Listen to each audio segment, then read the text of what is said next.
Omo Dawuro mantina mete eye additional Wasamemfi East constituency. Wasamemfi man Teteto ku amwasechi otoso mienu. When Wasamemfi additional nyina echi omo da omo ase wa kwanya omo de amame. Na oba me constituency o da omo mame no. Me taking say for granted because why Jumasom to develop the constituency. Now Minda His Excellency John Dramani Mahama say I saw share my constituency bo during the campaign. He say nyame ya domna owini be Ghana man penya obema university oba western so obema teacher training college either university teacher training college or nursing training yeah kase contractors aba even though officially yenye short cutting for the project. But contractors are starting here. Ombema ye teacher training college. Ebeboa ye regional boa ye me constituency. Okay. I take this opportunity then I see. Then I since when Nyama was share Ghana, share members of parliament. It's true the majority side abroad presenting the state of the nation. Or share the delivery. He spoke as a Ghanaian. And also Jane say Ghana kwa chichira yenye inti ese Africa nyina so se Ghana beko na nim ese adwen Africa as a continent and so on. Now we share even though onye economics there now we share the way we speaking to economic indicators. Now we share 1 year NDC yenka say bibia by looking at baby aye be for mine fee any baby e dey do no menim say Ghana for wogidie say omo de odopa be kan ye ho na ye nyina ya buma chichiri because Ghana belong to all of us. And this intimate now so 50 years to come. Eye dan and we beso aye ne hobi ma see the okan ye no. He is setting a standard obi about me fan kwachi. E ma ye nyina ye ho ato because the challenges even particularly in my constituency enye easy. Ye ka say me manfo here lights. Omo here transformers even though national lights is stable there, but when you come to my constituency, because at the rate now, constituency yes, yet me transformer injection near now the government need revenue. You need ECG before we took over. But we are doing. Let me take this opportunity to assure my people, say, yeah, for them to get a reliable and stable power. No more the idea of you can answer how no fanche. Enti me besia no makase o wan efe me that say no ubo careers also use for a condition with 500 cities a month and a week oh come na be I'm here me say enye no boy minim ni ya I was responding to a dog no say term no mo campaign what the dog okay sir yeah the other okay now also mo campaign that was 2024 now on traffic it's not mean track consumption the consumption maybe over 300 400 na sisi no mo we campaign na otina fie no otua 1000 and even more and I'm say me use for air conditioning enti me so say also ko campaign na on track we here say me so nya kra na mete even though I'm used for air conditions but I prepaid way you know many a time me work constituency like weekdays working hours say na maba it means to me to have 500 so I was just responding to her. Even before that na my acknowledge say on mine na here chichi na Ghana for are complaining and the minister responsible for energy or call it a emergency what is meeting to address to the challenges a man worker. So you can't just use the platform. When you said I mean that not the Ghana folk can be taking say away. I will never do that. I was just responding to her. Okay. You Matse dog. Mama Mausi may na for Dr. Frankenchi, a senior lecturer of Pentecost University, and then okay, and why and then on senators at the Chancellor. This is the first time. But yes, here before in the presidential primaries, my bonkoma. Yeah, that's CBO. So, now, my first acquaintance with Chia, despite media, and my 40 and can what Woja Baba, and I'm a child on a woman. Me, mamma, I'm only them for answer or dance man. But then share command on the Abyssal for the Pentecost investing so leadership near Apostle Professor Ajapon Kodia. ɔne management team nyina ne yɛkyia wɔn me pese me fa kwanya we so na me stress ɔmanfo airpay school papa kwa any programs for papa ye law nursing midwifery engineering banking finance accounting IT and then you can be at the various level undergrad and then PhD or master's level in yeah bio nti obia no emomode so be twepin na at the papa course of Pentecost University no no so why they a benefit education and theology and several other programs nti mecha PU for na mecha me district pastor Francis Abikujo and area head Apostle Isaac Tete Judah and man Zion and Menina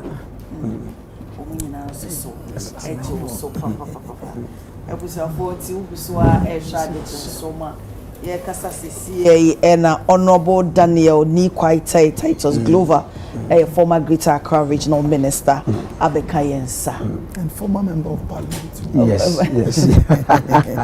Honorable Mewakaba.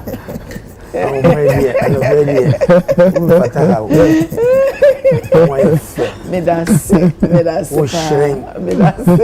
And the young son of Fatal. Medase. Oh, me too.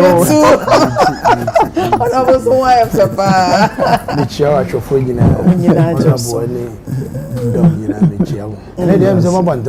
Pa, say dear, because 10:30 near Pum. Is this year Shasient? Dear Mamma Usima, Opesa with the chair, my own dainty. Kaka Macan is the bed of what they say. And then maybe now when you're back, catch him, say, obey, Ghana show. And the what's 7 years and the form. The church in Yamuyi. Because honorable, Mr. Wadaruma. Now we sure we say we use your condition for.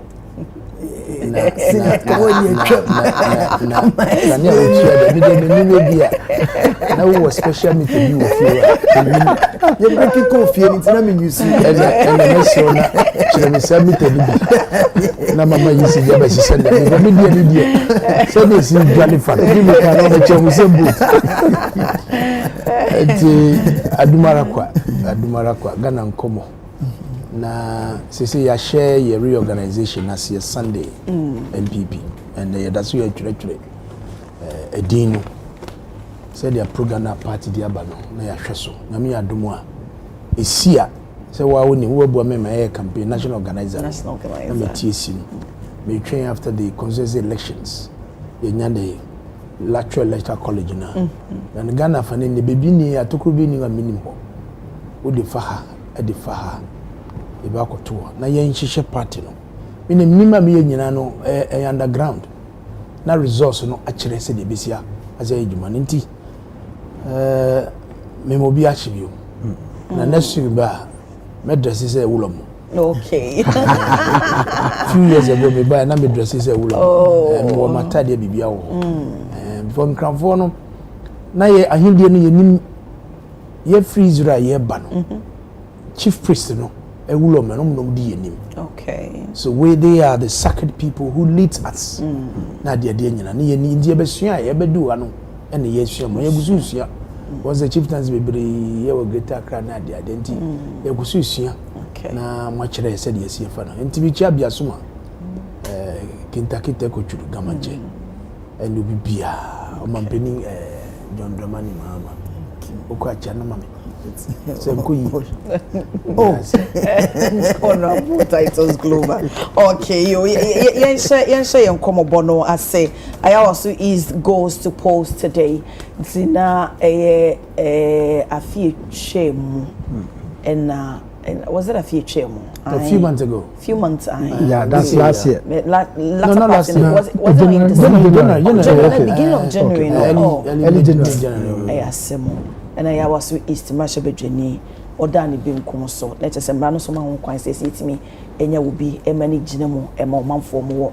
I was to East Tiene, and I see the Niema Igua Quemo Shese on the 3rd of a year March, and that's on the Becoso. Nasabia Casanipa 9 and a genemo, a Europa Jamal, ejinamo National Democratic Congress. You see Baba Ali ejinamo Emma New Patriotic Party. Sasna Alhaji Mohammed Umoro Sanda independent candidate. Ibrahim Idrisu LPG. Na NDC party chairman Abre omoko aprobo kopi mu aye wasu East one omo kasa no wo chemu se wo share Ora Umaru anase Alhaji Mohammed Umaru Sanda no ye NDC ni na wo kose kwantem kosi ento ne so aba na odikan kasa ye kasa wo ma ne kwan se ade a wo betwe atsan a omra no meka omo ho no mo mfa omo nyina ntai ye papa jamo echi na wo kasa wo free mu a na line because wo mu da na mente me ho ase mi ti wo kasa wo kwase independent a echi no sa anko amawa na wo sign ba party ni mu a na te wo sa kwa kodi echi te say the one join the party na wo sha ase kra una sabre no new papers no achemu a wo kasa no kre sa na Owura Johnson se dun ketia e de two just say die opanyini na ekọ independent nti no onka wo mo ho ebio na sa abato no kombo na sa wosan obio anko ama na so san kasa oba party ni mu a wonti immediately na ntimi mpre position bia agese 2032 ansa and wotimi akasa wo pre ape na mpemfo o maka nyina de obia ye ne campaign ni ade nyina ne it's abato no ekoso dem se webe nsia ebebo de na yehu de wo gyina mu ama omanfo mo ayawaso East Constituency mamesha se honorable Amina honorable na me fa de kra NCE we me contemporary me record 2013 na 2012 na yete ayawaso foforo no ayawaso north me ko two Ture the Kasaswa very quiet gentleman reserved on Kasabibri na me kai said me did deputy minister for transport no investment be watching water filling station be na assembly no technical people no and then fa kwame so na emo edeni until by office so say me fa menisi na me mboa no because scout dia share dia no no na omo hwe kwan be fa so dia boa no so da bi yenko nti me gina mu pa e wo this stretch one of them and I me ma assembly no dia wo say be advice bi wo bia no say the juma no be si akono na me kan we de kosi asem so no na ye dan sorry say obe free ensa enimeni ya na debi asem o kan ze ni kwatay ye juma ye honorable the tea doc enyezo this job ube sorry abna na kiwa ya san e wo mbona no they say patient ya omo ko hu omo consulting doctor enyezo ye bebe ufie no omo ni bebia MPC ho bia ebia woni fie a woni officer ebia bebia wukọ butiafo ho mo ma fie they will follow you all through yes e dey na hwehwe obia ni problem na wo ba se wo be som ampa ba edu bebi kura petrol kra ni wo ka mu na petrol gejina yesi na so se what me tia ti me before my school fees na wo kwa wo makura de wo tia for and the new members of parliament ye femu no na bibi kakra na ye de be mayen na ti me fo na da no mu di atemu a ya no bi aka say na de na wo na nkura na mo pese moko because of the service mo be som yen because you want to serve your people because person will sum umamfo ono na wo say in mo quest to serve no I had promises be on mama make no so na ya na to yen o manfo no so tiri wenti wo ne say see a GBB the free mo ana ye hia die me kasa me ba me chiska I never said so me say me be so ebia na school ni ha e wo say me di bi ko ebia kwan ni ho a ache e wo say me di akire Because a member of parliament, apart from being a lawmaker, you are a development agent. Yes, very. I was negotiate with ministers, heads of institutions. Now would lobby project na diaba. Then ye fese akwanya da ho bebrebe ukotema east. Adwuma mba ye ho. I mentra ha embo enkase me ye chobia. But my footprints are indelible in the constituency for them to speak. From 92 woman be there up to baby I'm free. Compare the otisus here. Compare baby and nipa netis. Inti e bana sanwa. We yiwu yam na wodi ye juma. Ne edu baby na yare so edi ne ho abe forem. Na wuti anye ye a na akwa baby wo. Na ene election yakọ mu fanche mi o bijafo. Ene abato na abedu yi a ama obia eprimu yi emse ne kwanso ano no na de ye me de ne se ene ye nkote basa bia emfiri ho because most of the times by election bia wo hwe tension wo MPP ne ndis one time a e ade a ne emboa bebiri wo hwe de course so na nsen e wakotia traitor omo national vice chairman e issue ma afenyo market so be tu no police station wa de obeye no yebeye ni by election e woni krom enye kasapa enye kasa ebe kan dia bom konya na ato a ye nyina ye ko prepare ho ka wo kasa beto amanfo kuma so a ye beto aba no dia mawo anase ye beto dia mame ba ye wenum ekoye nsem a edi bemu emwa and sa kasa no enye kasa ye mfiri ya manwusem no enjene ya come back for campaign be there boa no a couple of times. The last one was last week Sunday. Me call boa na ye campaign bo. Enti ye besre na edu baby ana politicians e manufo ya kasa bi aye ka no. Yenhwe yie. Ewiase a ye wo mu. Se nyame be hira wo a your destiny helper wonni bebi be fili dia ba. Ebetuma ye seremini, ebetuma ye krisuni, ebetuma ye muslimi ni. Ebia min krani amete yi. Ebia min na me destiny helper. We don't know. Ene Persia na ye kuntokwa wo he, ene Iran ye kuntokwa wo he. In the book of Isaiah, the chapter 45, ebia na Israel for enamnam wo nkwansum na ade nyina no. A king like Cyrus. Nyame nim no. E fa no so. Ombo Israel for. No monko Jerusalem. To God. Woko Genesis 41. Ebia na Joseph. Osunda yena. O cheche mu a echiri Pharaoh onye jiwni. Na enam Joseph so eno ochire dai so na se no ene meduane ye store food to save the lives of Joseph and his family and the Israelites. Woko Joshua chapter I think 1 or 2. Sabi 2 number no Jew for no echo spy assassin so no. She was not a Jew. But Ojiwon kwa because na pesi ye kun. And the brand Israel for no echo assassin so amoko capture ho no. Eji mame ni nkwa. Me kan we de ekosi asem so say.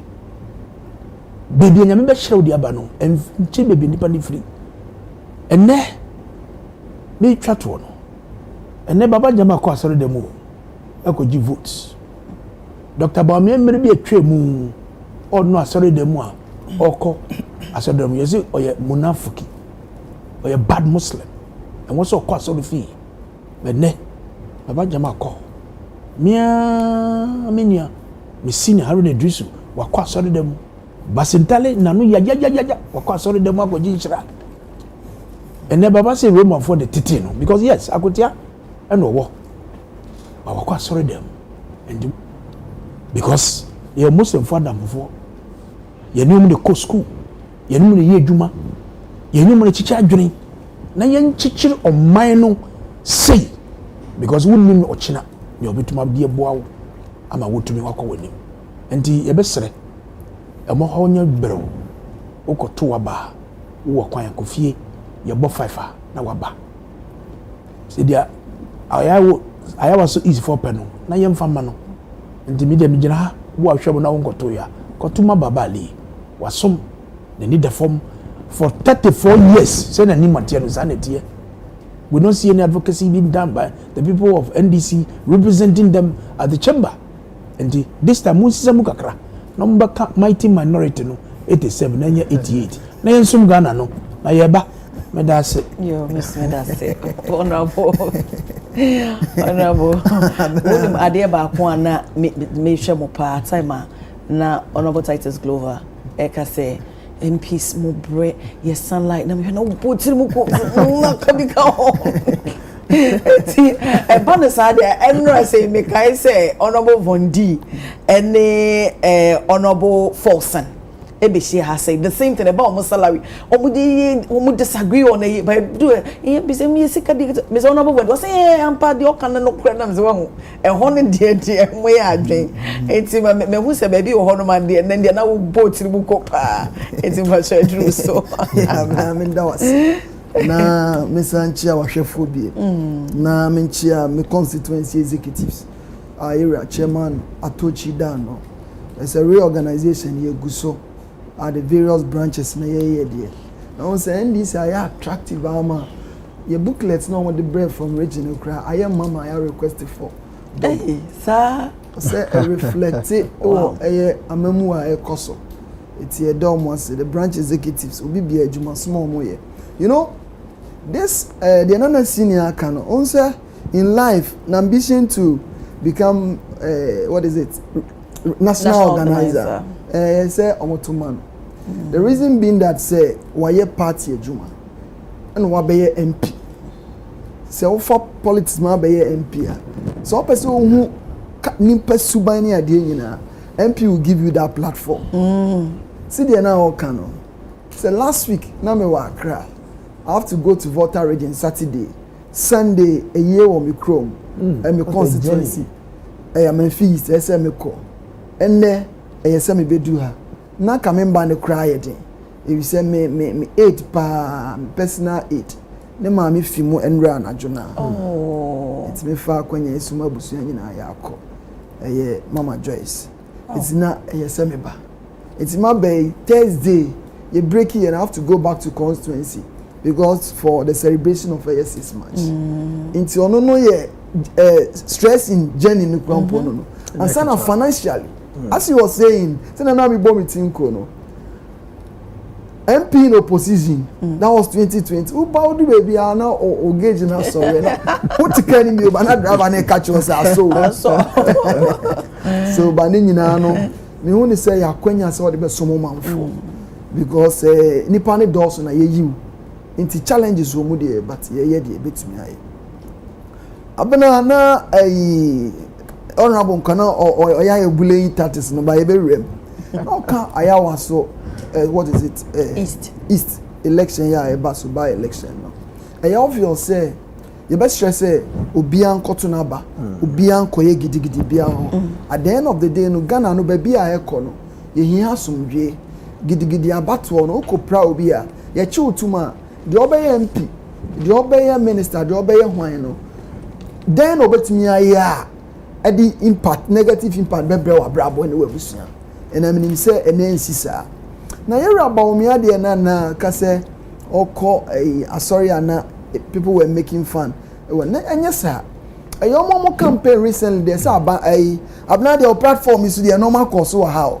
say yenwura na nka enwura gu akran ka mo pra enwie omo just ended what is it presidential primaries and omo wie kra no mo wie no top up no one camp because say Muslim that's Dr. Baumi want to be president of Ghana ada enye NDC ni ne kai MPP for the can say MPP no me can 2024 asemo how can 2024 nyama mo can 2024 asemo okay na okay and omo party for so endorsing in 2025 tie fan said ye kan ni potwem yesu ya de ekoye ni mu but omo ko force endorsing boldly the videos are here but I don't believe in that because about my constituency as a the Muslim community many omo to say omo name it because I'm very young painful omo name it say omo ba sana oba Christian community almost to say omoba.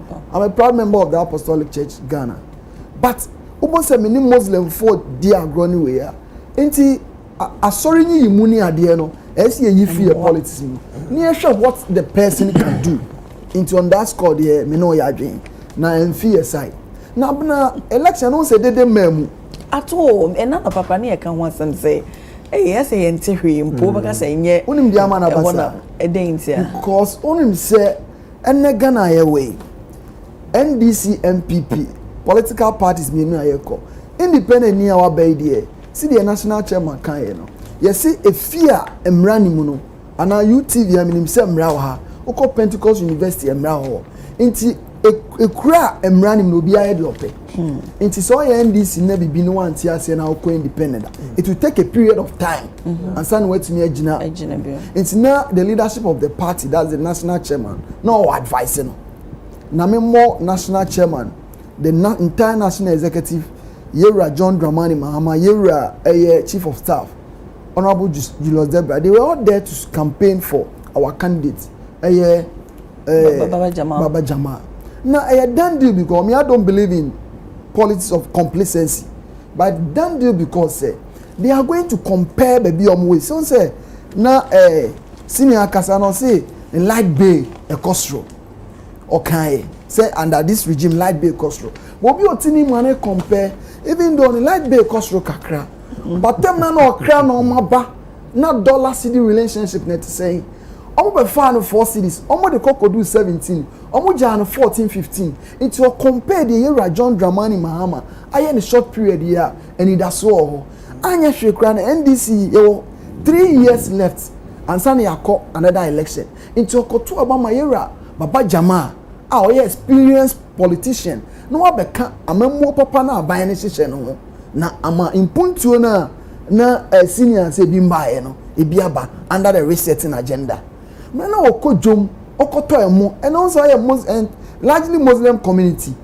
Last 2024 Memede sugar come a constituency abena beton 800 cedis per bag. Baby o na baby o beton 850 kra and am ko woman be me short kakra na the mam 800. Not long ago but ene o to a bag of sugar 450 cedis 400 cedis. Enti ono community ono okoto aba no be say aban papa abadia memo ana mesumenya representative a obekama sem no agi mpuntuo ni bi aba ayana kra na obetofuo o say na do address no mo ha mo use okada ne ade ani we no no mo tofuo say aban papa ba ye na kan o eye enkran see the senior bayer minister we saw his efforts the predecessor the former MP yes one any party back Babna obepen asem because he was welcoming when he was MP and also a minister. But the greater cry by Sisiano. Sisia asombiaba obia belonging to the system. Once Accra a business a year, say business class niko year, e affect you obia. A memo papa led by era John Dramani Mahama Sober. It has affected everybody. Nebana Ori school and Kaoboko University, obetuya school fees, you know.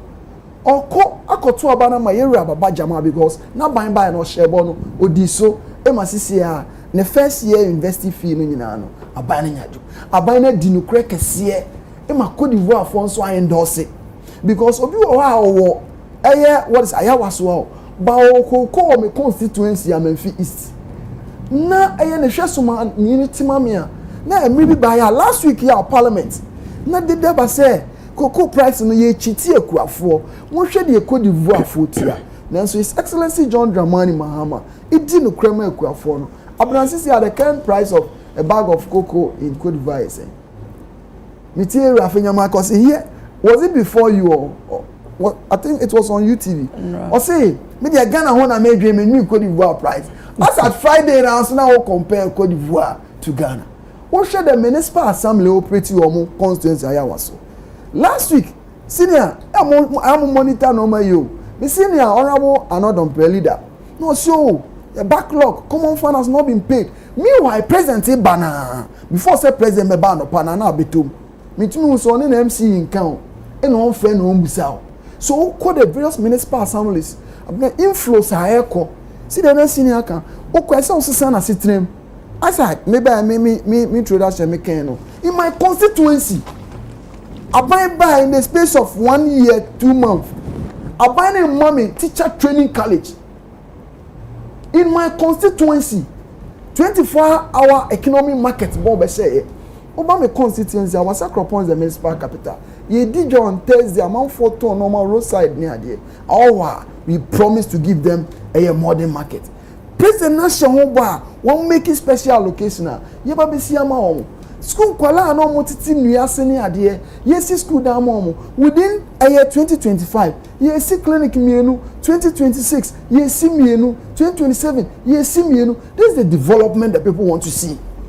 Ye to mechanized ball. So now it's not about Okasa MPP now obi di atema na say it's about Jama Foni who no ma compares na do fee so last week year no Mahama bai MPP amemwe crown po senior restructuring the money ni because when him say from 92 to 2025 for mu fee so let's use this period na Akufo Addo kwan 8 years no wa bobosia che aban bia e na ode kodu DDPL na e kamne se on se wokọ baby obi bo nyo se ofaye oto a ontuo aye nti se omukọ bosia gba ma so omukọ amano ne so omukọ bobosia obi ehuna na wa close the financial we say aban no eba no nti the people are going to compare nti na ma na edin no yen ka se adensa no nyera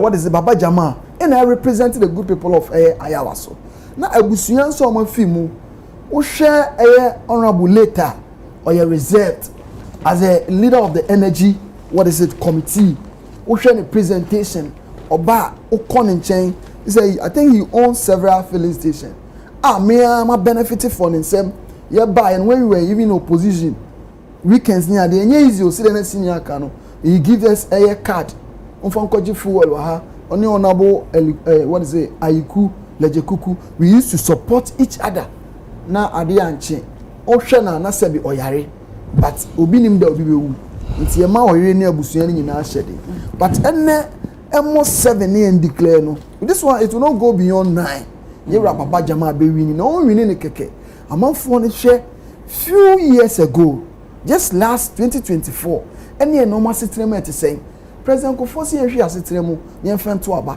obi oye business person or call bank okobo bosia na lending rate net say na do koya it was 35% 40% and the banks ne lend at the rate of 28-30% a year 27%. President Kofosi be by kroma utifia na banks for na aba ho say a year obeji loan na do buy no be 10 no e be good banks rather and you are John Dramani Mahama a stable economy, a stable currency, and as Yera Mahama can through the presentation of the state of the nation.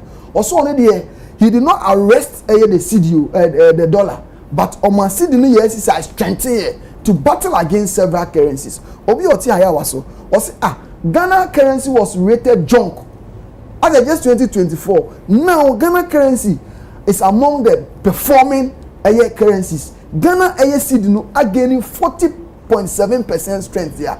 The na to Baba Nyama no go kan ni padodo na buy ni cha on fa bi ma because senior be catch you e bi camera nti na on come be catch say ohene ba ne de ne papa ye den etiase anye bi ko mo kotuma MPP candidate here senior mo so mo pe 88 o mo pe de aye den 88 no mo pe no mo de aye den ona bonasa me o mo de ye den say o fa representative party mbu Debi drum one aye because there some ye bi omo ye on say opposition o ye aban also now you don't believe in opposition party or my ideas and now you are not ready to govern but some constructive criticism constructive ntomo ye bi aka ho no mama constructive criticism say dey number ye say koko no dey ba o 87 is okay you see on better abano because of the current performance aban no deliver enti the message say ukoto aba obekofia no wako unkofia mrebia police fo ahyehe electoral commission fo ahyehe ni diso na wan fa battle we ho ni ankwan kwachi obi antu kwasi e mamra ye adwuma okroma because and I'm about to also mo bi ewu nipa ni we abusa on say political party kro film no on be hwe abusua no up to time ben nti e ma about to nyina anya sompe ba yero abajama next week or two no na speaker so ani e mo ba be kan ho na ye di amana we are very optimistic we be because sasa city no crowd there e ndc matna so ana meboa nti we say optimistic say by election we be san yakwa amama na kasini akasa na ko so wie say oh sit on the dey ndc for the but so mo kon tuma omo candidate no na dey say we okay ona bra kase obeda so okay for ona obeda kase you dey matime da say dog yes abna member TF na ahwefo achibiem eda mo asibiem so say honorable member and then honorable titles lover omaka bebre na meyi semfo anom yenu bi na afi menso macha madwe menu mpanyimfo se o omadwuma no eye den pa no kwasem eye den leadership leadership ntino wan kasa no as a person no say wa ultimi lead your own self as a personal organization say wa ultimi toto wan kasa kwa ho ne na afi so no domo ide wachie no eya no mo gidi bi wo mu ayasa krake to ano oni se de ma metimi to aircraft and aeroplane ede mam tini papa ipia na ne ma mi ipia ne opa bia no obeka wan fa ma na ye ne se o ne ma mi na ne papa anya de antie no na wa momode na mpempi no so ya na eya kwa ese mpemfo se oni akra ekoba bi na otasoe no eye bia ba ko na da fufu do na wansoe no ho na wanye na home afi na ne boa de ne boafu onse ya na ye MPs ada say politicians omo pe eye akonya na eye MPC tina eye animo bebre na omo ye de omo ye omo obu ho no kwa no wa kwa no ye wa say ope 50 cdb o ba ya wa yi ama mo ba mante ti abontom omo to da me o ono abo obo nse wayi kakra de amom ebikwa na oye DC ope MP nti sometimes no poster na omo de start na say the way omo see start no e no so timi ma omo ano ade omo de no omo bre e na sabi ohia a ekum koto eto asase person so e no so ka ho because no say obe ha manfo bebre obi a obe call constituency no obi wo kwa na sabi aduane a odi na pa wi na enyume kwa woni bi e na ohun say ono abo nso anye bia o na nice car bi ono kwa hwe aye nchemu nche ne se ono abo kai kra ne sebe ya ban na agiama na o tua na aselo o he ono abo ka fefa obo esi papa na ja ene ono abo mihia 10 cedi na 100 cedi bi da koto aduane a o betimi di amame nti ono abo din kan ye bi da na me anso sebe me ho kire me nti o babaka o finkan na aba ana so of parliament na ba wa be minister kra nti saa no mani na kafu a obo na nipa bibi rent mi say okay asumasi ya na obenten me kono a obetimi ade aboa me me gidi say happy na to even asofo ne ade nyina because wo no wa ye ne dodo na no ani esam penfo say dodo na ani sane oso ntakache nti wo ye candidate saa ne de obi kra no ho a ha ne bi ho a obi ho a onim kwa say ono abo wo no enye wo expertise no na say baby obetimi atimi personally obetimi ayo bibi anyi say bia wo refer to be no honorable ne di sa nti sa yi nyina no e bia meto mreso say e nyina so e bo modern educate ye omanfo no so ono ma bi ho na omo hu ni say o enye bibia na honorable ebetimi aye honorable ne die ba say dem dey kan du me bia omo pa adwana na akunya na no maybe omo dan na di ni ade no e say omo ahode o betima nti mu bia bibisa o amanfo timu dia da bia nso mbede ombeba ba ye kasa no so na ye nkire say mamo nye papa ene mo nkoso anye because no nso timi yi obi nso free sabe e bia ohia bi mu e bi kwa na nipa school fees ye pam no e bia exams won timi trip one trip bia obi wa hwe o fetchiro ne ade a obi kra akopɛ obi wesa akra wo kɔhe akopɛ bi a wi bi na bi ahyɛ ne nsɛm na ade na afro dada na school ne bi a wantimi anto aso bi nti omade yo ɛwɔ adɔye ne ade no nso ɛboa ebi ɛsɛ ɔmo ɛplane say ebia for the year no so okay mame prepares ke bi say into ho a bread to bread so no me de be we ebia omo opposition na say ono ankasa as individual ni misika na ade a o e formidable a e na bia be challenging omo ewo abamu na nyame adon omo asanya bia ministerial position na say any other bia the inflow bi beba na o betimi aye mark bi e de ahwe saade no afa ye ba election so a seat ni nim say NDC seat o say normally I mean you pay focus so na crowd to so you hear ade na ye din eya na twema mentwe ne makrabo enti o say NPP o ma a bit relax even though o campaign but say bia 50-50 bit me akwa na bit me abaha no eno na ya na pepi no akwa say obia no e de elimination taxes na ade ne be de e be fam na o ye ne sa na say o say typhoid no o mo so ya no mo de asem be yo bi kwa na ono abokwa no oko no mo kasa no akwa na be bo anka mo ne bia anka so bia anka bibia but nam say tension na high ni ade no obi o ye na o ye ade no de ahye eye honorable our pay seat na bi ni nti we no adwobrel esanse ya kwa say NDC ene be win seat na in fact it's so obvious e be me wan say e bi bedru anwume no nsia na ade be che no e be ka che me say bia NPP and independent candidate na ide awini nti e ho no one of the things me person me che madwo e na bia na to so bia mu no obi mompa say be obi mu na enye by elections ma wo hemu by elections in pempi no na common incumbent pempi na ta common incumbent unless a seat ni a very dicey seat and I say we crown before the main election na issues were ho internal wrangling bi na there wo ho and it a bit fuel into the by election anya sa there na nkofo bebre no mo abato no fi say okay asumasi ona na wo ho na ban na wo so anya bia no bia obetimi aye ba ku menu bi dey man unless a traditional seater call for the opposition yes that normally will go for the incumbent na ye bom nyame mpa say ebe koso e wa bra o how na ye ni bia anya dey ensi na obia na be koto naba it is an addition to Ghana's credential say yetimi ato aba in fact NPP for your presidential elections asumje no me ye no ye akwatia by elections and no one or two issues but enye out of way and away so the aba yetimi na asumje mu a na just me no mienu nyina ye nama we will feel proud as Ghanaians na ewiase nyans me say ampa the black star is the hope of Africa and the black man is capable of managing his own affairs.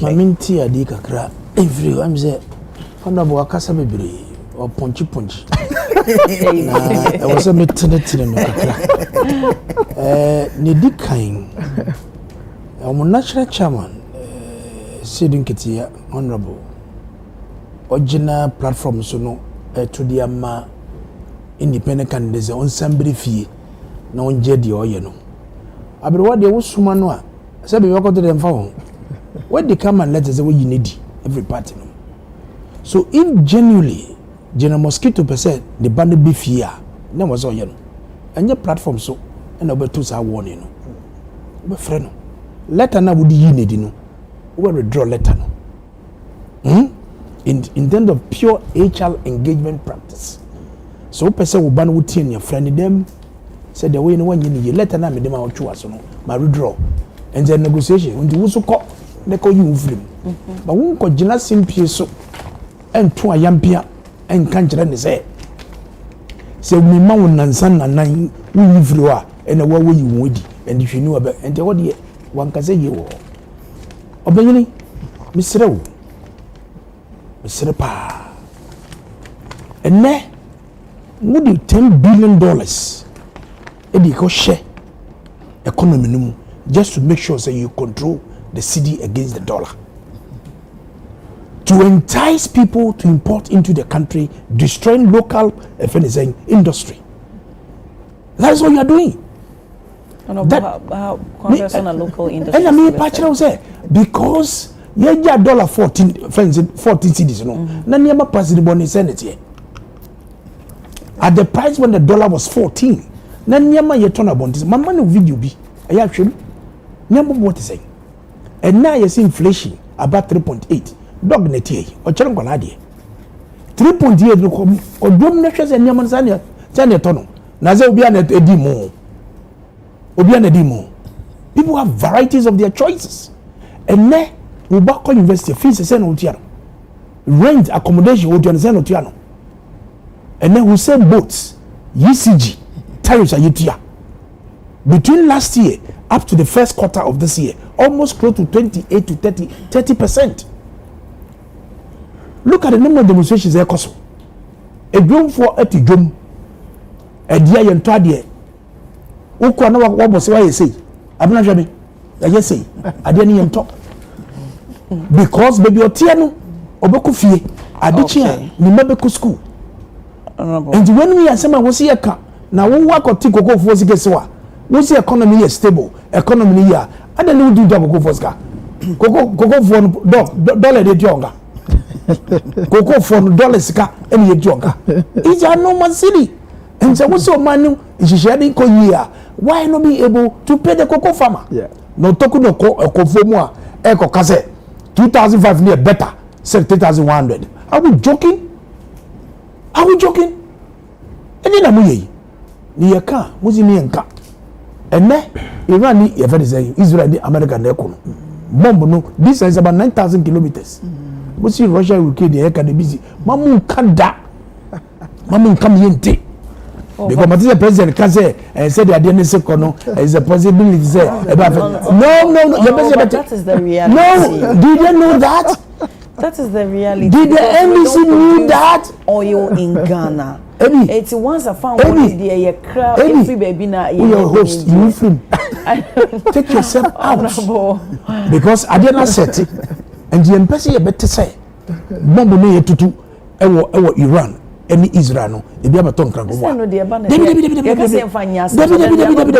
No, I'm being realistic because when you use propaganda and deception to come to power and you are hit on the reality on the face, we should play back to you. Okay, so we need to explain to the people of this country. On the issue of that, no, yenina yesi yeshe ni museniema bekoyi.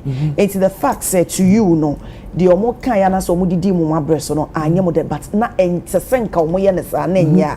Are you going to repeat saying? Be churching. I will say be churching mo yentiase. Saying. I will say be churching mu say dia omkofo no ni omdidi. Enye ade o say cause let's take our time and explain the reality to our people. Okay, or not. What does here? And the opinion me that say. Asema ye kanwe. Dia ye kan say no. Ebi say wo abam wo tesoro wo dia koso for month. Eni ntina hona bo kan so de dia condition fa na Ghana. Enti on jafe. Na dia ye femua. Woni dia ye femua. And the constituency minimum pa body. Exactly. Afanse. Ene kropon. Ene galamse na ese nokoboa. Go and see what is going on. Okay, it is worse than our time. It's never from the it's never true. And then black voter, President Kumu, baso okay, me so 1 minute na fast. Black voter. But you me dan say. What is happening in advance way na benya effect we so. But ye say COVID buy no. As honorable nimu no. COVID, when we were calling the minister then, the finance minister, Ira Kenufriata, to account even to Ghanaians through parliament, you know, he was running away from. Mama here DJ COVID-19 levy Okroma. Now what you mama party for? Abenabakai one Felicia was he then deputy minister also. I think one Aboba Boy about to Beka say the regional executive were giving what is it? 100,000 plus. The constituency executive were giving 100,000. The video is here. From the COVID fund. Not much chairman part, but the video is here and Honorable is very much aware. So what we are saying, government was sure say shocks need the beba, but we have a reservoir a bit me keep you to this level. This say you Ramahama memu. Now can be say the 10 million. What is? Did you mention 10 million? $10 billion. $10 billion. Bank of Ghana. How much you man say? We are present what you man say. They were printing series without seeking parliamentary approval. Omo kono Bank of Ghana losses are now on say. As we speak, you know, Bank of Ghana is chucking sources. I won't say they've recovered what is it, 15 plus billion just recently as profit. So we are buying. On say city fluctuation and they say, whoa, you need to get shocked as of this. So prudent management, yet dollar rated a sinking fund.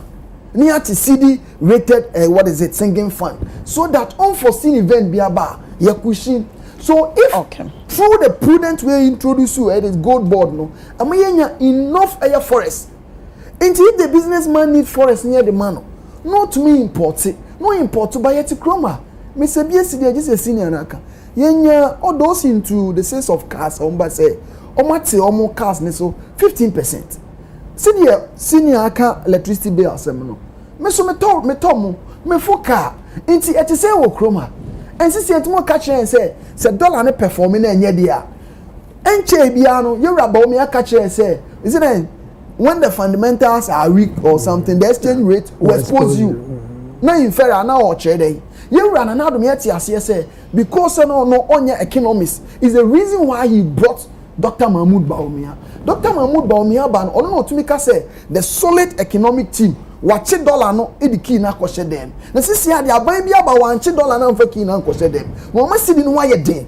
E ma Ghana fo ani agye a wo se dey. Okay. Cocoa pricing. We are giving the cocoa farmers even as at this way no 70% of FOB price. No. Workers say shocks need beba, but there are certain things as government who absorb it didn't any more absorb cocoa and also reduction cocoa is a real reduction because a shock need be any global price and reduction and buy and catch a sure cocoa funny say cocoa beans now buy 100 year the government is going to give them a year 36,000 no 3,600 exactly. Thank you very much. Now the ababa we are giving them 2,500 plus. So you rely on a FOB price. World markets is here. Cote d'Ivoire no money the same beans neko. Why are they giving the farmer in Cote d'Ivoire 1,200 plus? It's your buying up on home of the year. Now you must say you need no more option in the end. Almost in borrowing. And you Mahama admit it so fortune. Where Ghana? The economy you left us no. Now mine will crump on to me. Why the borrow say for to foka. So we are building a nation. And we pay doa. Don't hear they say a baby or baby ano. A Kuafonu should receive 70% of the FOB price. A baby jumama Kuafonu and your papa. Your mom free fertilizer. Your mom free seedling. Your cocoa rose.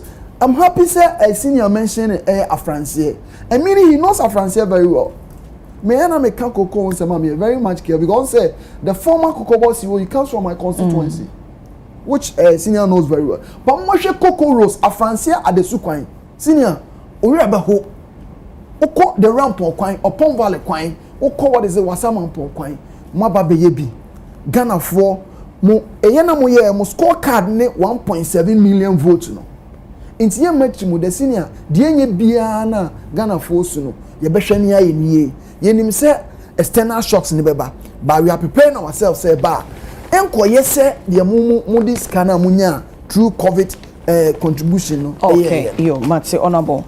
May that say 10 die in a half for mine pet collapse. Survivors receiving medical attention. As I be will be PMO war a year a half region Tuntokrum a year cocoa growing area na ewo Asutifi South District ewo Hafo region as abra ye kase pitibia no mo se oho na mante we yakoshimu a wo mo nso etu galamse ewo mo ne su yantem bi toya adwiri egu wo mo sabe ye kase die Chief Inspector Kojo Boache wono ene ye Hafo Regional Police Public Relations Officer wo de atudwa akensi so say nipa edu no sabe o mafa body ne de akopie mo St Elizabeth Hospital no wo hwidie mo na enipa nan ya mo paper no so wo moje ayarehwe ye ka enema mienu na abomu sabe so be pimo Ashanti region Ashanti Images Galamsey capital holds over half of total forest destruction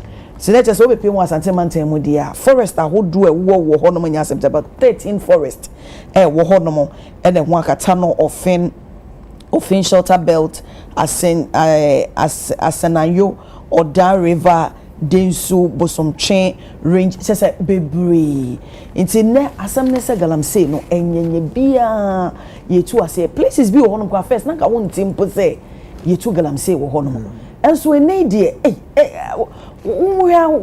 obi se mefiche enso bombo no so yira na ye yiri mu na no ye kwapo mampanyine ka say wo kan blue water guards ho asem. What is happening is it say ye manfo na ya sonte kasa ene ye sorry a de ye beka se me ma yenye no ye anase what is the problem? Mama Misha seem free honorable member house. Mama Misha seem free.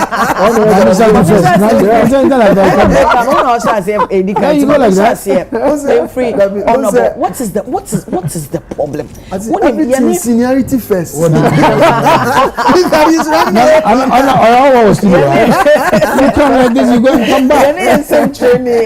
Charles Ejiri. Already odi 9 months for a no, or can't say me say can't so be. Or say 9 months for Jumomudi, no, they are working now. So, as a set districts, any regional, capitals, Ninyanano, Yenya or more offices, ever hodomo. Na ye creepy woman so ye, because a nino, omufi site A. Ewo one region omo site B another region no omo ko na no masa omo so omo ko na no masa ba wo mochi. What is the problem now? Your forest reserves no emu no omo what dem say cocoa farm muna sa tonkoso se bisakoi ewa afo honom no e no mu wi cocoa emu emfimfini ye tua sabre nipa edu wo ma hwere wo mo nkwa ono body na ekoso abena meda wasena yemma abusua omo ade hia hwere omo kwane yakọ benfo se oseme kope bibia bedi ene mbe de na ohwe mining sensem na ne ka no akwes baby ayedu no edika yemmo the sector minister abaso yerama kofiboa asa na wo kan we need strong reforms because we show mo koye adwuma ya we show report e ba na ebia on say mining ye omu bebre ye wa lovia ye wo ghetto no na omu cut down stone no into we the way we know say ekevu ye na ebia na ye ghetto no na ghetto no titimremu kra no ye ya asabi e free ye wo koko kronketu mu ye ho no oba kon ye na no mfe na manankono na te say titini nyina na omo ye but enne no enam say ye pe sikane ade enti no unse ene modern ya ba no nti si de benya kwan aye cage ni enu kura nya de beye nimpa so nim so sam radio aban a waba no itu eyo momo ye adwuma illegal no so esosa nti onya bebia no test no se ska ho a emprepe no obeso ye no yi ska ntem na ofi hoko because nimpa na ya omaluso omkwan abusua ahwade o mine so ahwade ba ni nyina wo hwe ye mines ho sensem a eyade a wo hwa na mo the sector minister and his excellency John Dramani Mahama said o kan na o disua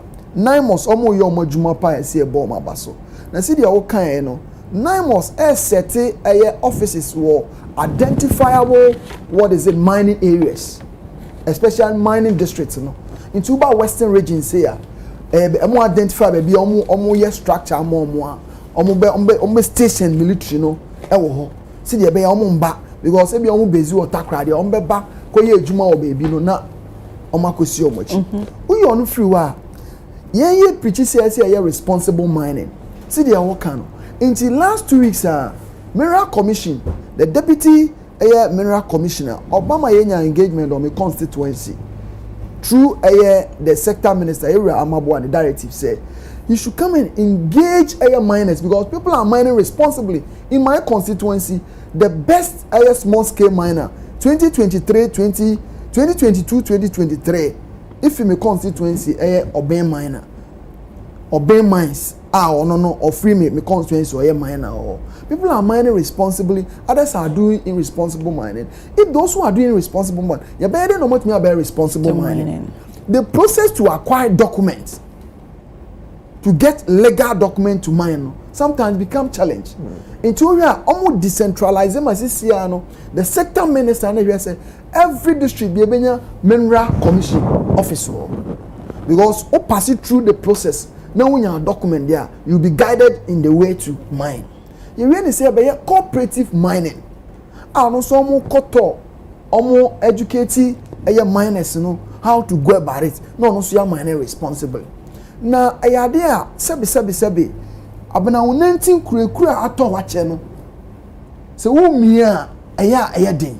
And na mining, ye di mining on koma. Mining starts to chroma na che. So the best to engage the obaya so den wo hwe yensuo so forest ma ya ban declare red lines or red zones those more forest mu omo gina nsuo yem no omo gina ekwan ho ankasa ye adwuma because your minor property abanye de so ye bi se under senior mabreso aya na edu mining nsema ye men se enya mayosem de but when common kon unso mabreso ne ye de emra bai se people were permitted to mine in the various forests. Oba me region, numerous forests. Yeah, Samra boy. Maybe also we say ne me kai say, honorable Bujinapo eba hase. Many ni din komo kai no kache me say, per our constitution no, it's not sebia ye mine in the forest though, but it's supposed to be the large scale because omono na. So ubeye ewie na wasan a revamp se se wasan kata so na wo ye eno wo ho no enti se to it man ka se we yen ka se ye mine eno no but say illegal any small scale no they were not supposed to mine there that's it enti omode no li omode buy 2462 a ye repeal na say no ebi na ekosi numri forest so what ho say because minim say senior so nimpa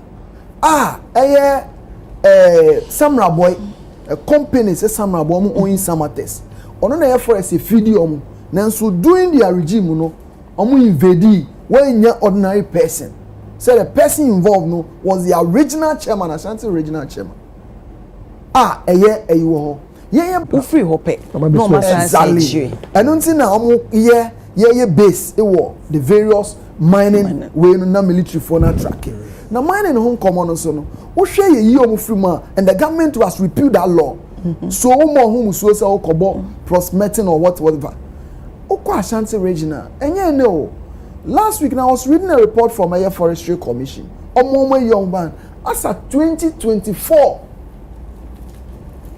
omo forest no omo kebie nye about 9,000 plus hectares exactly abuna they are on top of issues so 2024 the minister responsible for lands and natural resources Ramabua who share reclamation exercise via on the Ashanti regional minister a vast land reclaim said the Oma saying yen janisa who reclaim with me dua embe several even rubber it's na say omonso assassin can protecting the habitat the asset yen reclaim ni yen say the people will go into responsible mining because abena mines on common who didn't hear na make us types of mining ni bebre who share employment equity you can't take it out by on we have to mine responsibly enti minim say emrane ye adwuma but the kura etu ache no ye fada kru mia e mane nko okay improvement beba na make I was telling somebody say I'm coming from a mining area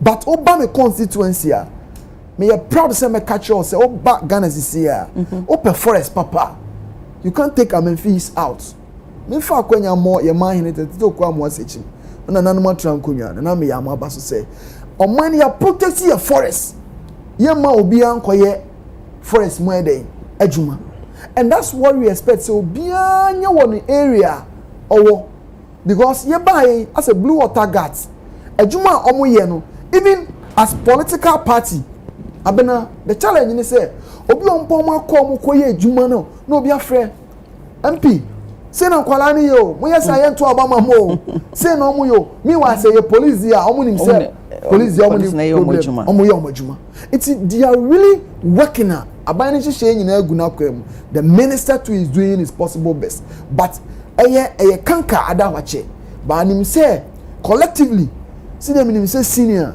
on the his objectiveness in terms of a national issue no the way they be a follow na no obeka see nyina ye momuko because another down Akufo-Addo it saw in life better so to fight galamsey when to me it's here John Dramani Mahama ba ne 1 year mu ne away abena yakase ye bi ye bom modern say betumi by create to a cheddar no sabe ontumi mfa 1 year ni nwie babena de ye no minisi nyina ka boma na nado dan kwantumi amfa you know the presidency anto so de omo ye nyina no nti senior any experience ekono ye den ba ye gusu a minim say ye nyina ye boma anamoni yetu no see introduce Mineral Commission Office or the various district or the municipal assemblies no ye introduce 9 months a station or the various municipal assembly no ye cooperative mining na be me responsible mining ye nya adwuma wonsuom forest mu ene ekwan say you will surely get to baby ye nyina pese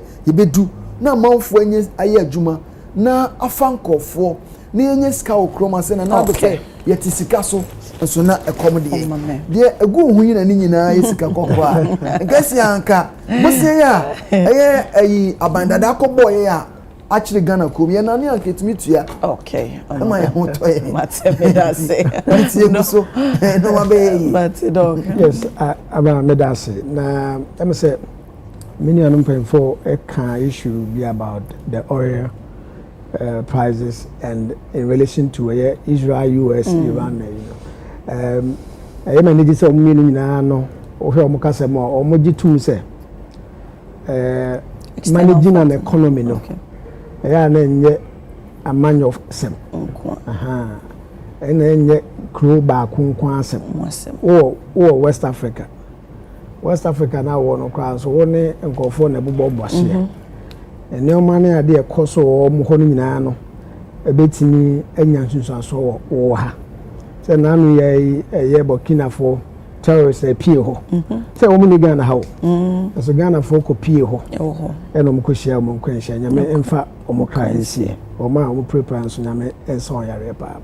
And see me per se a chief for now for na channel so say. A dream maybe I am my share a parties in the brave. Young free and into for near say. A dear pane the real situation. CCI can say oil prices on the world market are costly. No question say a costly right, but me expect to say immediately no. Ghana, say oh yeah adjust the prices. Yes, almost said the window that they are using. Recently there has been an adjustment kakra upwards. I'm not so aware. I was here to petrol kakra. I know even before. Saturday Trump ne strike the cost strike I told enti no say make sure say empem bia na mre na ye manage economy no ye be consider what is likely to happen out there enti say all the what if situations na ye hu say okay na wa ben na ya on say President Trump or say omo he say be about 4 weeks. We know 4 weeks now can bet me even more than that. More than that. And now we managing the oil sector and also we getting the supply. And then that's you place the order. We order and so then you are looking at moving the commodity from wherever that you bought it to your side. And all these can be influenced by the Iran-Israel issue. Nti eno na ese agitum sa dem mu na ese ye catch aban no omma ye hu ehihye a omo eye that's to that development na koso no because Ghana area of maybe krana maybe 5 weeks or whatever maybe 7 weeks stock krana den ya ebesa na sabe mi gidi se oma order bi nso a emu bi beyond the eba nti adina kafua na say okay in a worst case scenario na wo you better wa bosumi siane the chance wa na Iran for so wo part of the sea almost straight home omo sisi e ka say omo sees omo block is omo open omo block kwa here obi be ka cho say emfa because as a Saturday Sunday na omo because all the ship they are owned by investors. Investor be also would like to protect his interest. Ya blocking now you find say 6 months later na issues see that so hwa say you say if you china na de china koye no the managers of the economy on be catch or man no sometimes they don't when they are communicating they shouldn't communicate only to their opposition themselves. They should communicate to the country, and they should be proactive. They should tell us some catch say in the next few weeks if a say these are the plans they to because I know can be boama investors na de no and more money enya hoda so bi ama no bi obi person or the to dey obey onya abotire prices no so cost definitely e be import inflation because all na price no cost and said dollar no so ahode ekoso which it has started we are global way now dollar is gaining that strength ekoso I don't be now see no back for man and I say importation very expensive now cocoa so na nebo eko for me the inflow no be some way fortunately Ghana we are enjoying the hikes in gold prices in the no the be boy kakra but the person can down say go to cushion sir in the person can down say ye kire o man no anatem for say we and I ekoso na say ni say so na ye nso ye person ye faso na ye de etoto neoma na enko say we can what are the strategies na e ba ye galam say na me no abna me gidi say indiscipline on the part of the leadership the leadership from local level for nom DC nom any assemblyman to aswaba the national level and afeti mamufo na nkasa nso galamse kono no kwasa mse obi ani ho betimi akoko galamse wa amanse amanse for amanse for na ese sa omwa na ese omugitum se sa dwumadie ya yedie no enye emwaye yenye ska womna nso mind achi papa bia ye ma beba emfie aduonu achi emfie aduonum achi no emfaso bia ni ho a godi a yetumi nei no sa na ye nanam ye ya menyini senke benya asase adua so koko adua so kube ne entosi ne adade ede adi na meda bia meka se US for ye ammunitions Tesla or ye e-vehicles oko China ne ade omo ye advanced technology ne ade na ye Ghana yentimi nyebi na se koba se oba ade chemu no wa hye nyoma bebre na ode asase ya asase be de enso ede akan ho na se ya mfa se binyansa kwan bi so na mu adodode ne ya mfa ntu na ye de adufude ene pesaminkum nyen ene ye de tu sika na dia eno de emfa yankosi hwe enti se obia no se wo aban mu se oni aban mu yenim se tete wono no mo de aso so ene bi ade bi na sabo bi ene bi omo de ye mining no na se galamsey no oyi mainstream mining companies omo de use machines omo kwase ne ade na de aka ni nyina no omo de tools nkakra ma bia na ede na sisi ide abna obi betimi ama obeka say okay mamisima enim ko na hwan mu na to excavator enipa omo de excavator na hefa na omo de fi bae na hefa nso na omo de fire e could be sa forest yes ya man hu kwanya se yentu for mining obi o ha or license by indiscipline American say you are not supposed to do surface mining and I say onye ni biara ya ma krata all right na biza ho say sa krata na de ama ho ho adwuma e na wodi na obi o akwanya no legally ya ma na sa akwanya no but onye discipline instead say obey use the appropriate mining tools and say mechanism no dey no ono no ye ne say de opebia say be ya omoka na onye sika na de bebre na no so cost say dey abna oman you know here in the next maybe 10 maximum 10 years when here yenya baby kra na de bancha dey esi yenya baby na de tomato side dey esi Ghana we are not able to produce to feed our own self we import jene we import tomatoes and now Nigeria no many ade cool ni ade si hoi omo se jene ho ayede oman Ghana na cocoa no enso kwa na japade kakra boyen echidom a be sisa be no say o exchanging with gold na adon be na bisa ho say nipa hen na obenya gold no fa so be nipa kakra bi na say be skilled obonika sem na be skilled entinka cocoa de honorable Glover e fa na so na ade ne sika bi na onya asase bo baby otumi ko dobi Titus Glover it's a compound name a compound me kan na mom honorable Matimeda say so enti ofa na afo wakodo ne kokofo na eja odi akire eja even ne ma oh na eze ye to go dia preko ejema no omo de ne na dog mama no momo indisa nkomo we say because me de ba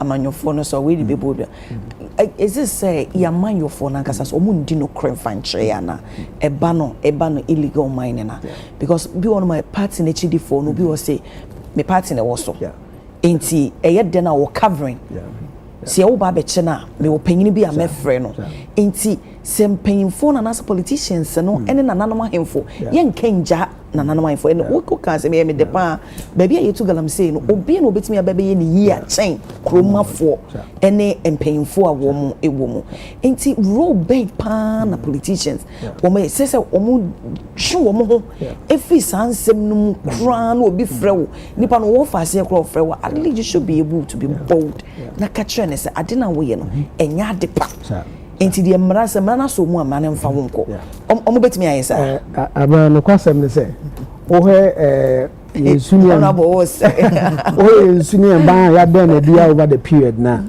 asem be ne sie dia na nye sada na o se obi afa phone wa fa honorable wa fa ye DC wa fa we na adenti no be fa phone a friend because I the you are obìnrin be can say is become part of us so na yɛmfa nsɛ ɔnabo amankwa wo yi na ɔpɛ MP yɛmfa nsɛ sɛ ɔnyɛ MP and I do re-election ɔpɛ sɛ ɔkɔbiem ɔbɛhɛ na ne constituency hɔ no ɔmo nsɛm obie no ebi cocoa farmer bi wɔ mu ɔno no only hectares large acres of cocoa na ɔbɛhɛ na bi a the other person ɔno so businessman that businessman ɔbɛhɛ na bi a ɔyɛ galamsey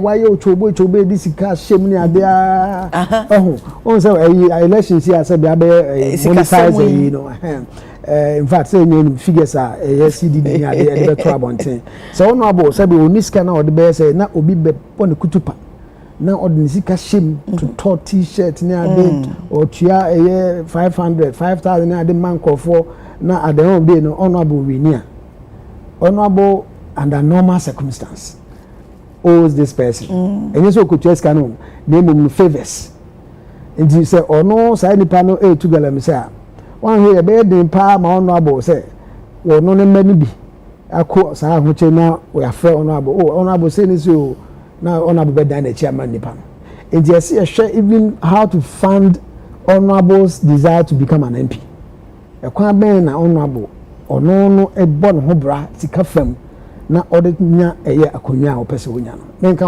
honorable ye but January yeah unfortunately no they have not been able to separate themselves from those who do galamsey and some of them also galamseyers an bi etu galamsey ni obu a no DC and wa fund galamsey for ni ade ama be ubese akida for nti wo bone chem so a emo e na wo ka che nipa no say onya ya the thing say next time bi no ko na say wo ko per re-election ono no na so onya galamsey wa hye ne o ade nyina ontoma ana so mo obi eno na em say ya na yen honorables ana say yen politicians o musuro in fact in pempi ni de ya na test ni say obehebu na ya che obi ni excavator na wa put in a call no so order from above obehani eja nipa no ana excavator sentinel na no bi ubon say asesa excavator da kugu ba bi bebre afen kakaka batu ani no excavator ni ba bi abi okay enti e ho no de omo enti na medin kaka say discipline so if they are not disciplined as members of parliament, ministers and all that and omo ntimi separate that act from themselves. Okay mame enready message we say NASCO fufu come to Ahafuano South, East and West constituency, Achumangwa Bieja South constituency, and see how Galamsey are destroying Mankra River, even on the Sunyani roadside and between Achiaso and Edujama bypass road. where are the 9 mosques? Inti we say yes, someone will be sa na school now. There was a reduced Milo price because cocoa prices are reduced. Sandy the cano and kind of okay you and see we say a Christian nanaba ajenim boat and thereby is it the duty of MP to reduce commodity prices until no so a bisa say MP ne the end says we do other titles global my member also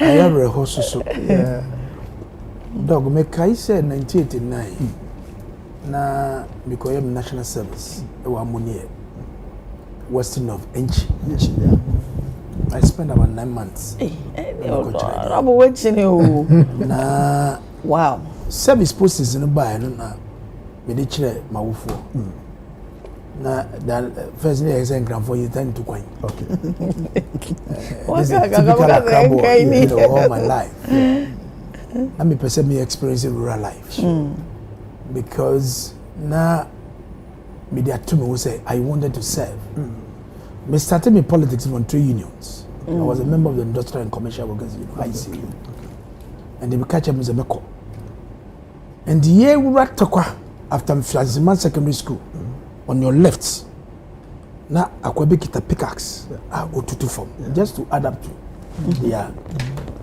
ona mama kwa kaya no and ye titata no na mi say na dia na kwa no ye okoko form o so ye galamsey pickaxe otutu form na oye kakanga mi go do enche no there was a day you say yenko sa kwa ya area no yenko ya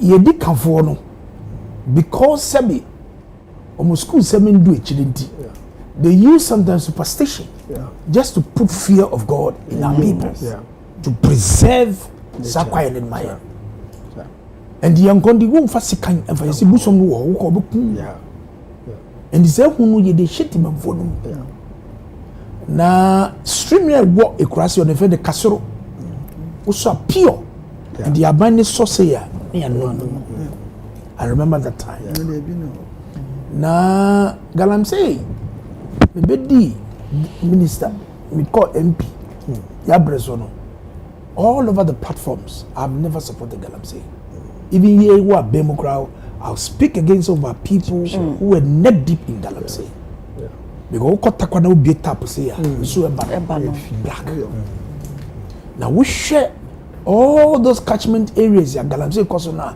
wutie medically ngomba ye wo na de ese no e de ne mboa enyim tina mu media for na mu pegi asem no na do so mu no ono so the new event in the office beto ase okubi papa mama nyosemti yes our people took advantage of it sa srafo police for edi omochi diako e dey dia namo say ye kan ya mu boye nkuntia ya no say Debbie ya no because opportunity what's the Mr. Awofe to boss what's the nakwa besi wani na me disubo no me de pepo mampeni na den na me kasa na ye kasa the latter part to elections you know so you declare state of emergency somebody kaya dog and na yegina mo mundiclaw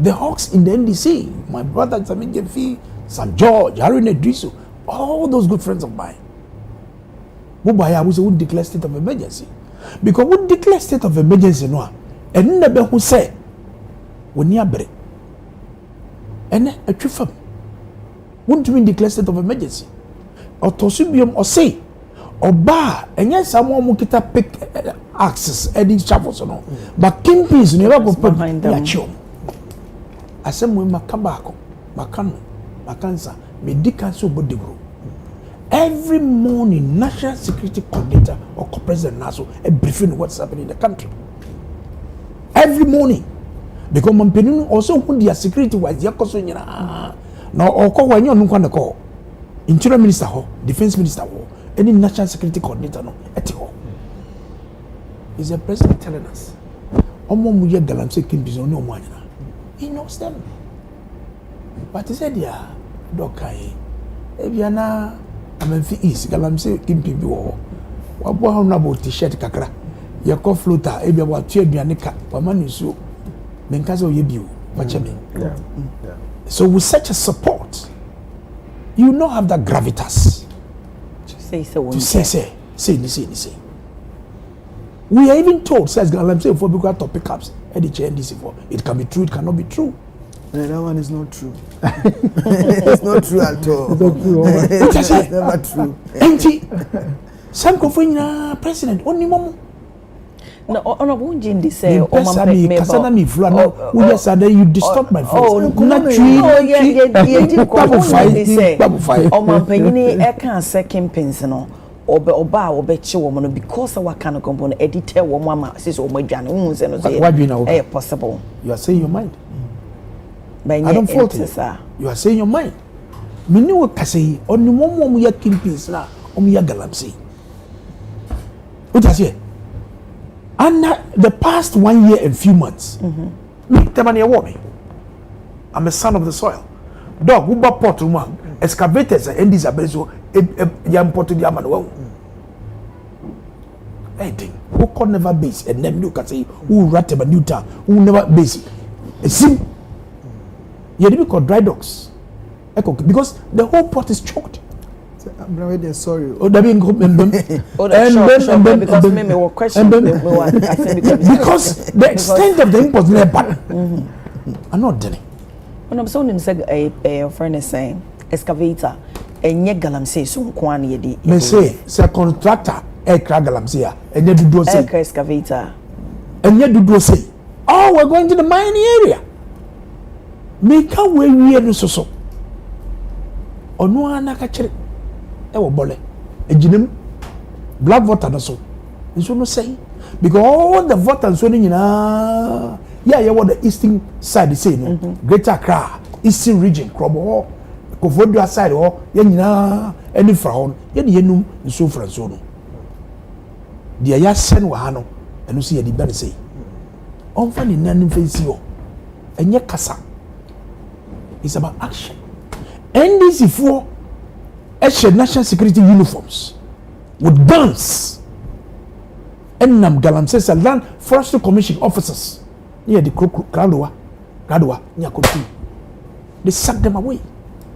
Who be some national security coordinator was your new way? So who gave them the rifles to be going around closing friends the forestry commission officers galamsey because 24-hour economy and they say no ni beti dey sim who can say who's a Ashanti region forest dey say no and easy na regional minister now said anything catch any say social media no on trust I'm also correct said from 2024 report to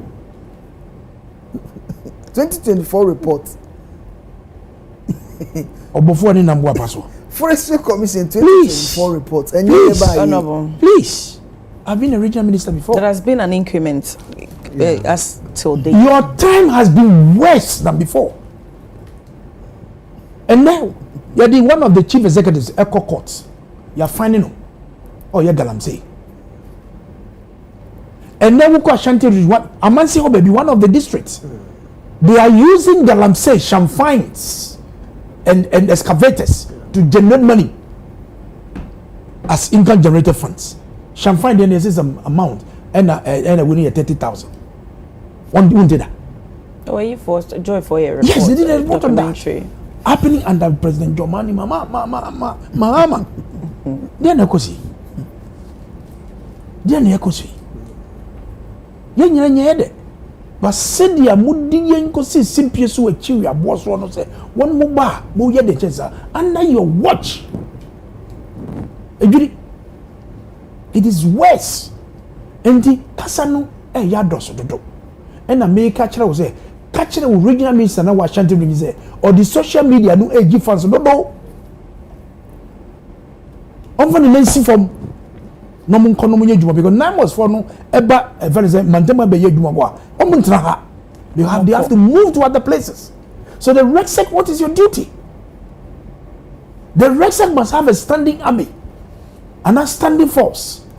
Ashanti region, there are a lot of people, good friends of you. You can lobby them, they can give you funds. And now say when you pickups, you have to motivate the security. I be called diaba. What you want to give funds? When I'm so jabu do you now is that the work you do? No, but saying on the side, I mean, please, no. We got to be serious. And you're working hours. We have to be serious. This is a security matter. National security matter. Now they would give funds. Now we trust social media. A woman work for one year. Now this one night the president mama.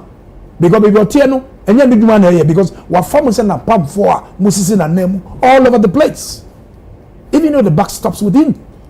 And the year you was a cousin and name our region one, our district one, our moody send a should we clap for you? Abaja. You found Abaja. And I found Sakpelejo. So for me, I have no sympathy of this government. Even though the Ecosono is sad, declaring of the state of emergency, it may do say also the Diakoemo. Now, on ye said the Enya became the Amano because Abia Mibusi knew me enemy free NG. I've never been there. I don't even know how the whole village is right now because though there's a war on the crown, not takwa for the Galamse for no more.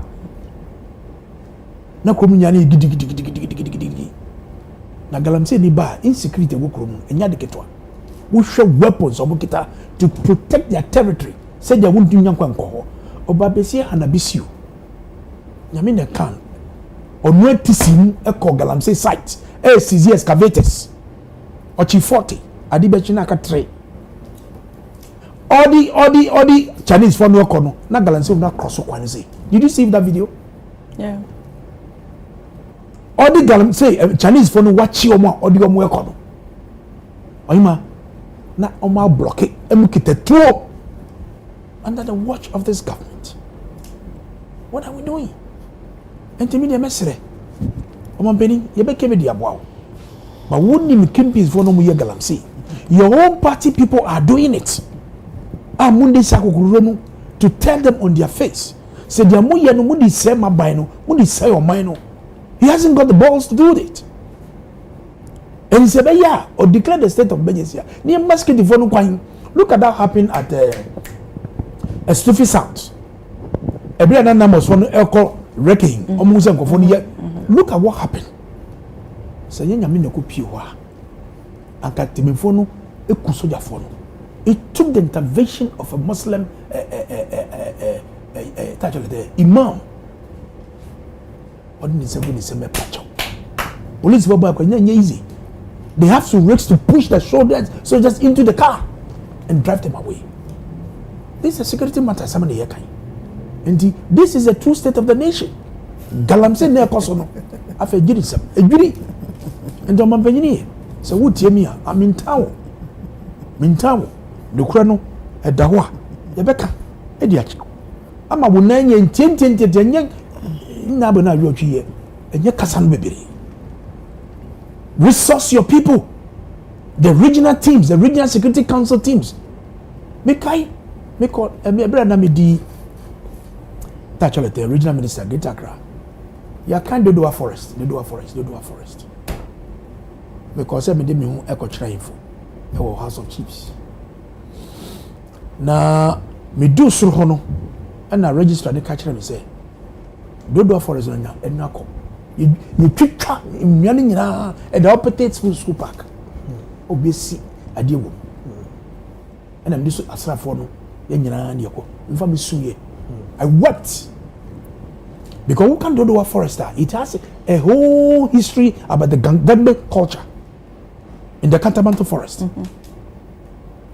We just say, after me, because share info no, and Mmancha, who is the president of the House of Chiefs, knew that view. I catch them and say, me what for say me ba, don't do what quiet no, you're trading in ego. say nya kwaye bio enya kwaye bio enti me sra me ma wo sa tumi no na ko kwaye no bibia wo bia no ko boko ban what did I do e buy no I called regional security council meeting a year press conference obi bia develop the course of obi ano okita krate dia no November enya sa bibia obi ano be de begu fom as a leader e do bibia so we do one show responsibility it's a form I went there kwaya na ya said no me my first commission e ma me enuanu bi me am kan bi eni eduedu ni nyina e wo na be charge me DC me say on make sure say school nkola no o mu a won bra ho na yem be hwe say de ekoso wo bia wo me dwiri nya gufom I pull all down eni ma kokoti de okay me di me ka we di akosi asem so na me ka kire young man no wa chante me say mesre no ara on fa de nsifo ono fra sentimemu me vimbuwa no ha and the quiet no say ya so bono da de pampem okay and don't find nansi ho na social media no o ma nembra fom onko for no eduma okay madam asempen for madam asepa ha say na brebe makwame de agbena yintimi ento aso senior de ni Rosek wa wie na ka na wa prepare chire so ba meba intimi so ya brain intimi so wa ni de mu yintimi so government can now issue domestic bonds DDP induce and say yintimi and can was into them some money for Ashanti regional minister share ministers, regional ministers, you can't take him out. Even though any people want the challenges, but reported by any MPP address. Na mo ba mfemi nga ho. Eti o share let us President Mahama state of emergency. Semi jamu. Let me say the question. Oba enu ye akoso e wa manse ono ozi na nye bra. Minister mo okay mate.